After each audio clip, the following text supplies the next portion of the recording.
मी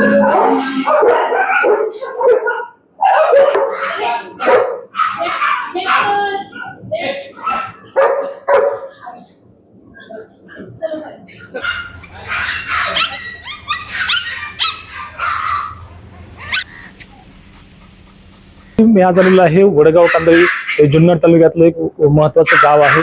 या गावामध्ये एक वेगळा प्रकल्प डॉक्टर थोरात राबवत आहेत। आपण म्हणजे माझ्या पाठीमागे पाहू शकता की वेगवेगळ्या प्रकारचे श्वान या ठिकाणी आहेत। नेमकं या ठिकाणी कोणकोणत्या प्रकारच्या सुविधा दिल्या जातात, या ठिकाणी काय प्रकल्पाचं वैशिष्ट्य आहे, आपण हे जाणून घेण्याचा प्रयत्न करणार आहोत। नमस्कार, हा जो प्रकल्प या ठिकाणी राबवला आहे कोणकोणत्या जातीचे वेगवेगळे श्वान आहेत आणि काय या ठिकाणी आपण या ठिकाणी त्यांची देखभाल कशी करतात? ओम साईराम, माझ्या प्रकल्पाचं नाव आहे सर ओम्स कॅनल म्हणून। गेले 12 ते 13 वर्षापासून मी पेट्स मध्ये काम करतोय।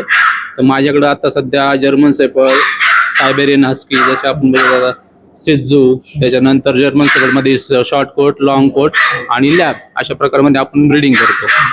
त्यांच्यासाठी आपण ही ब्रीडिंग मध्ये आपल्याकडं 2-3 प्रकारचे इम्पोर्ट पण केलेत मी स्वतः रशियातून, ज्याची आता समोर मागणी सध्या इम्पोर्टची सध्या जास्त आहे लॉंग कोट मध्ये।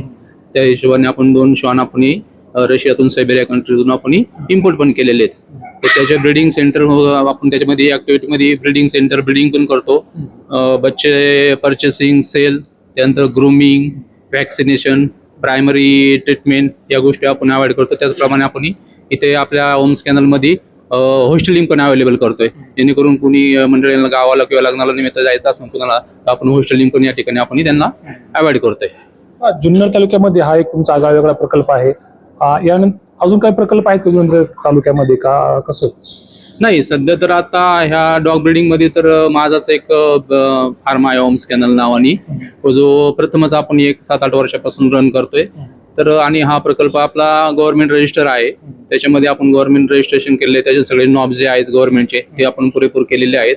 त्याचबरोबर त्यांच्यामधून आपण दुसरा कोणता प्रकल्प आहे आपल्या तालुक्यात तरी नाहीये, पुणे जिल्ह्यातला म्हटलं तर गव्हर्नमेंट रजिस्टर हा माझा पहिला प्रकल्प आहे। पण पाहतो की वेगवेगळ्या प्रकारचे श्वान आहेत, याची तुम्ही ही सुरुवात कशी केली होती, हे कुठून आणली होती सुरुवातीला आणि एकूण सुरुवात कधी झाली होती? सुरुवातीला तर पहिल्यांदा ब्रीडिंगच्या हिशोबाने करायला गेलं तर डबल कोट मध्ये जर्मन शेपर्ड, मला पहिल्यापासून जर्मन शेपर्डची आवड होती, माझ्याकडे लहानपणापासून जर्मन शेपर्ड आहे, त्यामुळे मी जर्मन शेपर्ड ब्रीड चॉईस केलं। आणि जर्मन शेपर्ड ब्रीड हे दोन्ही पर्पज साठी चालते, गार्डिंग पर्पज साठी आणि शो पर्पज साठी चालते। त्याच्यामुळे चॉईस करताना मी जर्मन शेपर्ड चॉईस केला, आणि जेणेकरून जर्मन शेपर्डची मागणी आपल्या एकंदरीत श्वानमध्ये डॉग ब्रीडिंग मध्ये ते 40 ते 45% जर्मन शेपर्डची डिमांड जास्त आहे, त्यामुळे मी जर्मन शेपर्ड चॉईस केला। आता जर्मन शेपर्ड मध्ये पहिले आम्ही शॉर्टकट मध्ये काम करायचो, जेणे की बारीक केस, शॉर्टकट मध्ये बारीक केस, त्यानंतर डबल कोट मध्ये काम करायला सुरुवात केली। जसे जशी ग्राहकांची वाढत गेली, डिमांड वाढत गेल्या, त्या पद्धतीने आपण त्यांच्या डिमांड पूर्ण करत आलो। आता आपण लॉंग कोट पर्यंत येऊन पोहोचलेले, जेणे की आतापर्यंत आपण पंजाब, हरियाणा या राज्यातून महाराष्ट्रातले जे आहेत ते त्या साईडने आपण सगळे लोक त्या साईडने बच्चे खरेदी करत होते।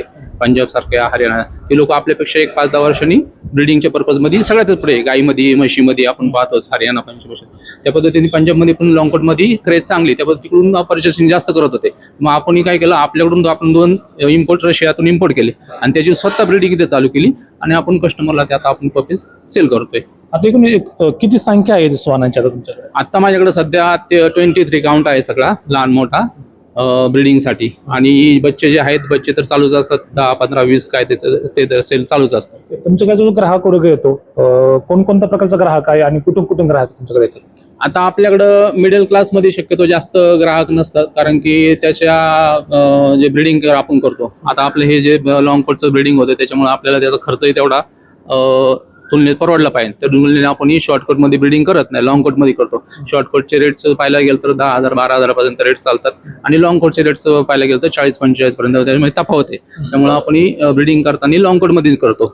आणि सांगायचं झालं तर आपल्याकडं बँगलोर, हैदराबाद, गोवा, मुंबई, दादर, संगमनेर, नाशिक, सुरत, कर्नाटक, तुमचं सोलापूर, कोल्हापूर या साईडनी महाराष्ट्रातून पण भरपूर प्रमाणात लोक आपल्याकडे परचेसिंगसाठी येतात।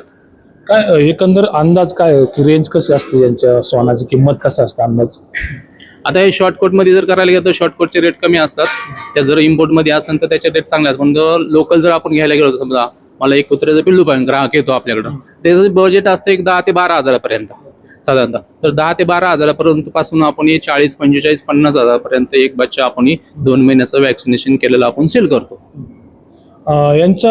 तुम्ही आता सांभाळत आहे सगळे, पण जो काही औषध उपचाराचा आहे किंवा जे डॉक्टरचा जे काही त्यांच्यावरती उपचार करायला लागतात ते तुम्हाला सगळी जाण आहे, सगळं तुम्हीच करताय का कसं नियोजन असतं? नाही, मी स्वतः सर मी वेटनरी डिप्लोमा पर्सन आहे, त्यामुळे मला पण एक 20 वर्षाचा अनुभव आहे याच्यामध्ये, प्रॅक्टिस प्लस फार्मिंग मध्ये. त्यामुळे मी यांचे सगळे उपचार मी स्वतः घरीच करतो आणि काही मदत लागली तर मी डॉक्टर, आमचे सिनियर कांबळे डॉक्टर सर आहेत, त्यांची मदत घेत असतो. यांचा दिनक्रम कसा असतं नेमकं? सकाळी यांना जेवणामध्ये किंवा नाश्त्यामध्ये काय असतं, दुपारी काय असतं आणि संध्याकाळचं कसं येतात दिलं जातं? सकाळी पाहायला गेलं तर मॉर्निंगला सकाळी आल्यानंतर त्यांचं पहिल्यांदा त्यांना आम्ही प्लेग्राऊंडला खेळायला सोडत असतो. 2 ते 3 तास ते हे जे ब्रीड आहे जर्मन शेपर्ड हे एनर्जेटिक ब्रीड आहे. याला फक्त तुम्ही खायला घालून जमणार नाही, तुम्हाला त्याला एक्झरसाइज देणं गरजेचं आहे. त्या दृष्टीने त्याला 2 ते 3 तास सकाळी आम्ही पूर्ण खेळण्यासाठी सोडून देत होतो. खेळण्याचं चालू तोपर्यंत आम्ही इकडे सगळं वॉशिंग करून घेतो. वॉशिंग करून घेतल्यानंतर त्यांचं फिडिंगमध्ये सकाळी आमचं तुमचं ड्रूल्स असन, पेडिग्री असन किंवा रॉयल कॅलन असन, यापैकी जे फूल अवेलेबल असेल त्याच्याबरोबर एक अंड, त्याच्याबरोबर mineral mixture, supplement, omega skin कोटसाठी त्याला त्याच्यामध्ये सगळे सप्लिमेंट आपण त्याच्यामध्ये ऍड करून त्यांना सकाळी देत असतो. दुपारी आपण काय यांना शक्यतो देत नाही. फक्त आता समजा एप्रिल आणि मे मध्ये फक्त ताक आपण यांना 200 ml पर डे आपण देतो. आणि संध्याकाळी परत चिकन राईस असतो, 4 किलो चिकन आणि 5 किलो राईस, ते ग्रेव्ही ग्राइंडिंग करून आपण त्याच्यामध्ये प्रत्येकाला बाउलमध्ये आपण त्यांना सर्व करतो. स्वच्छता कशी राखली जाते? आणि दुसरं म्हणजे आता मे महिना चालू आहे, हीट मोठ्या प्रमाणात आहे, त्यासाठी काय उपाययोजना केली तुम्ही? स्वच्छता आपण सकाळ आणि संध्याकाळी दोन्ही टाइम वॉटर सॅनिटायझर असतील किंवा पेपिनेल वगैरे असेल, सकाळ संध्याकाळ आपण त्यांना दोन्ही टाइम क्लिनिंग करून घेत असतो. आणि त्याचप्रमाणे आता तर चालू वर्षी तर 26 मध्ये एवढं प्रमाण वाढले, आपल्याकडे टेम्परेचर एवढी सवय नव्हती, 38 पर्यंत जास्तीत जास्त टेम्परेचर होतं. आता 42, 43 पर्यंत टेम्परेचर केले. त्या अनुषंगाने आपण वरती पाचट म्हणजे ऊसाचं जे पाचट असतं ते आपण हे केले. त्याच्यावरती स्प्रिंकलर पण टाकलेले आहेत. 2-2 तासाच्या अंतराने ते आपण 15 मिनिटं चालू करतो. त्याच्यानंतर आतमध्ये जर शेडमध्ये राहिलं तर आपण हे फॉगर सिस्टीम लावले आहेत, जेणेकरून त्यांच्या अंगावर बारीक दव बिंदू पडले टेम्परेचर पासून त्यांचा बचाव होईल. त्याचप्रमाणे त्यांना वरतून फॅनची सिस्टीम पण आहे. त्याचप्रमाणे त्यांना दोन्ही साईडनी कूलर लावलेले आहेत. अशा पद्धतीने टेम्परेचर मी साधारणतः 28-30च्या अंडर मी करण्याचा प्रयत्न करतो पुरेपूर. ठीक आहे, एक जनतेला काय तुमचा संदेश असेल, काय आव्हान असेल? तुम्ही एक डॉक्टर आहात आणि हा एक प्रकल्प तुम्ही राबवताय, आगळा वेगळा आहे, तालुक्यामध्ये जिल्ह्यामध्ये हा एक वेगळा प्रकल्प तुम्ही राबवताय. श्वानाची तुम्हाला पुरेपूर माहिती आहे, एक जनतेला काय आव्हान असेल? तसं पाहायला गेलं तर आपण हे ब्रीड जे आहे श्वान आपण एक कुत्रा म्हणून समजलं. याच्या आधी आपल्याकडे एक गावठी कुत्रा असायचं, त्याला आपण घरातली भाकरी टाकायचो, तो आपली सेवा द्यायचा. ह्याच्या पद्धतीचं आपल्या त्याच्यावर जेवढून काही एक्सपेक्टेड नव्हते. परंतु आता या मल्टीमीडियाच्या जमान्यामध्ये लोकांकडं हाऊस वाढली लोकांची, त्या पद्धतीने लोक ग्राहक भरपूर आहेत. तुम्ही करण तेवढं कमी याच्यामध्ये, फक्त चांगली ब्रीडिंग करा, टॉप लाईनची ब्रीडिंग करा, तुम्हाला याच्यामध्ये कुठल्याही प्रकारचं कमी पडणार नाही. आणि जास्तीत जास्त मी तरुण वर्गाला सांगू इच्छितो की शिक्षण घेऊन गप्प राहू नका. आता सपोज मी डिप्लोमा केला, मी कुठेतरी काहीतरी एखाद्या कंपनीत काम करत बसलो किंवा एखाद्याच्या अंडर काम करत बसलो, 10-15 हजार रुपये काम करतो, तुम्ही स्वतःचं काहीतरी फार्मिंग किंवा काहीतरी असं वेगळं काहीतरी तयार करा, जेणेकरून तुम्हाला जे शिक्षण मिळाले त्याचा तुम्ही फायदा करून घ्या. फायदा जर केला तर तुम्ही 10 पटीने पुढे रन भरपूर होणार आहे. वॅक्सिनेशन नेमकं करताय का आणि कशा पद्धतीने? ऑफकोर्स सर करावंच लागतं. ज्याप्रमाणे आपण एवढा मोठा फार्म रन करतोय त्या पद्धतीने आम्हाला त्याचे रूल्स पण फॉलो करतात. रूल्स फॉलो करण्यापेक्षा आपल्या डॉगची केअर करणं हे सर्वात महत्त्वाचं आहे. ज्यावेळेस आपण एखादा बच्चा किंवा एखादा पपीज एका कस्टमरला देतो, त्यामुळे पुरेपूर तो सिक्युअर कसा आमच्या फार्मवर मिळेल ह्याची आपल्याला त्यांना ग्वाही द्यायला लागते. त्या पद्धतीने आपण ज्यावेळेस बच्चे तयार होतात त्यानंतर 48 डेज नंतर त्यांना पपिडपी नावाचं वॅक्सिनेशन दिलं जातं.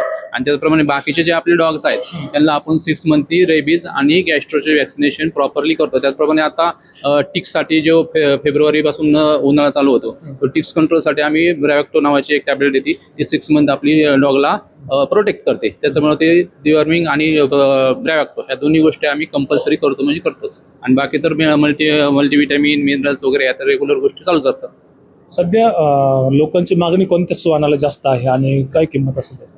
सध्या लोकांची मला 2 टाईपमध्ये याचे हे होतं, एक टॉय ब्रीडमध्ये आणि एक लॉंग ब्रीडमध्ये. टॉय ब्रीडमध्ये तुमचं सिझू, लासा, पग ह्या पामोलियन हे ब्रीड मोडले जातात. त्याची मागणी शक्यतो एक 15 ते 20% मागणी त्याची आहे. पण जास्त करून तुमच्याकडे आता सध्या जर्मन शेपर्डला 40 ते 45% मागणी नक्की भारतामध्ये तुम्हाला अवेलेबल आहे. त्यानंतर रॉटव्हिलर, जर्मन शेपर्ड, नंतर रॉटव्हिलर, त्यानंतर डॉबरमॅन आणि मग लॅब या पद्धतीने आहे. माझ्या होम्स कॅनल मधला जेफ्री नावाचा स्टड आहे. याचं वय आता सध्या 21 महिने आहे. तर आता जस्ट आनंदाची बातमी अशी की माझ्या होम्स कॅनल मधून हा जो लॉंग कोट मधला जेफ्री नावाचा स्टड आहे हा इंडियन चॅम्पियन याला टायटल कंप्लीट झालेला आहे. ब्रीडिंग बरोबर मी शो पण करत होतो, जेणेकरून आपल्याला लोकांपर्यंत कसं जास्त पोहोचतं या हिशोबाने मी शो पण करत होतो. लकीली माझा हा जाफरी आहे हा इंडियातून चॅम्पियनशिप हा जिंकलेला आहे. इंडियन चॅम्पियनचा हॅकमार्क आता याला लागलेला आहे. तर इंडियन चॅम्पियन होण्यासाठी त्याला कमीत कमी 4 CC होणं गरजेचं असतं. CC दाखव. तर CCच्या वेळेस जे कॉम्पिटिशन चालतात ऑल ओव्हर भारतातून तुम्हाला कॉम्पिटिशन करावं लागतात. पूर्ण भारतामध्ये तुम्हाला अशा प्रकारचे कॉम्पिटिशन खेळायला लागतात.